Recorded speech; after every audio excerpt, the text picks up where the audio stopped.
So, just under Wikipedia, catamite, it says in ancient Greece and Rome, a catamite was a pubescent boy who was the intimate companion of a young man, usually in a pederastic relationship. It was generally a term of affection and literally means Ganymede in Latin, but it was also used as a term of insult when directed toward a grown man. The word derives from proper noun catamitus, and Latinized form, the name of beautiful Trojan youth abducted, Ganymede, abducted by Zeus. Okay, here's your idol, to be his companion and cupbearer, according to Greek mythology. The Etruscan form of the name Katmite from an alternative Greek pronoun Kadmides. Wow. That's fairly grieving.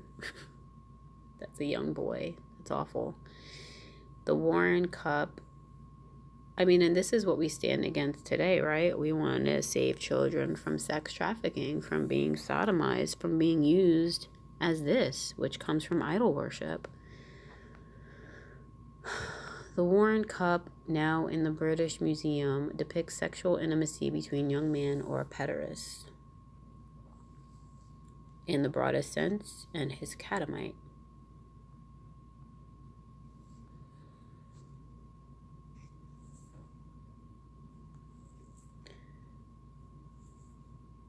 In modern usage, the term catamite refers to a boy as the passive or receiving partner in anal intercourse with a man. Literally, this makes me want to cry. Because, yeah.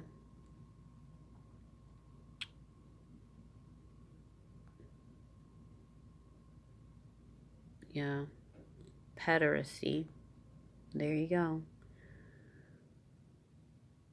Child sex abuse, statutory rape. So, but people still want to practice these things, right? And we try to stop that. So this is what the Bible is pointing out here.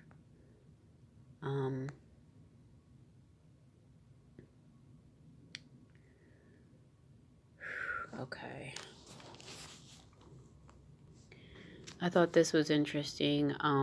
Boogery Act, Boogery or Boogery, 1533. An act for punishment of the vice of boogery, which was an act of the Parliament of England that was passed during the reign of Henry VIII. It was the country's first civil sodomy law, such offenses having previously been dealt with by ecclesiastical courts. The act defined boogery as an unnatural sexual act against the will of God and man. This was later defined by the courts to include only anal penetration and bestiality. The act remained in force until it was repealed and replaced by the Offenses Against the Person Act. And boogery, or I don't know if I'm saying that right, remained a capital offense until 1861, though the last executions were in 1835. So, I mean, I don't know about you, but I don't know if, I don't know what type of setting this was in. I don't know if this was, raping people anally, and doing bestiality. Let's see. And over here they have something. A sodomy law is a law that defines certain sexual acts as crimes. So same thing. Anal. They even included oral sex and bestiality. In practice, sodomy laws have rarely been enforced against heterosexual couples and have been used to target homosexual couples. So,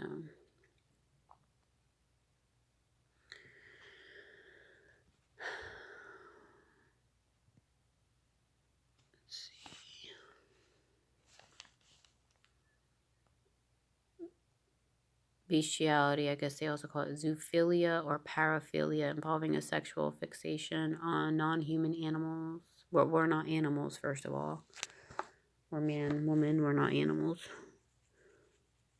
But maybe if you believe you're an animal, you'll engage in bestiality if you think you're not an animal.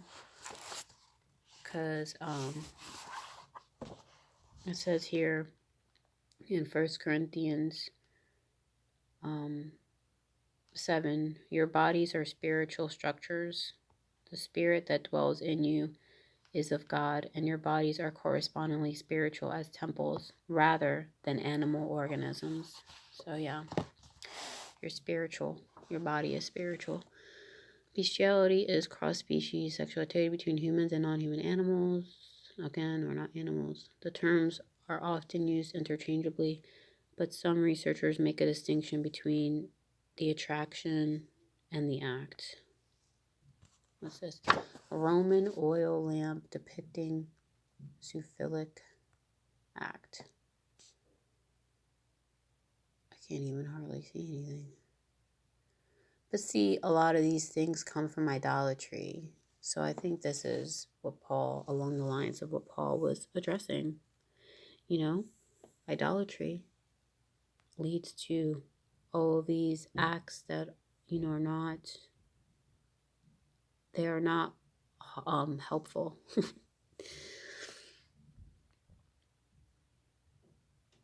In most countries, bestiality is illegal under animal abuse laws or laws dealing with buggery or crimes against nature. So, interesting, huh? Very interesting. Probably think of more to say on it, but I think this is the heart of where these scriptures are coming from and things that even people stand against today, especially in terms of sodomy and having children be a catamite. Yeah. All right, guys. Bye.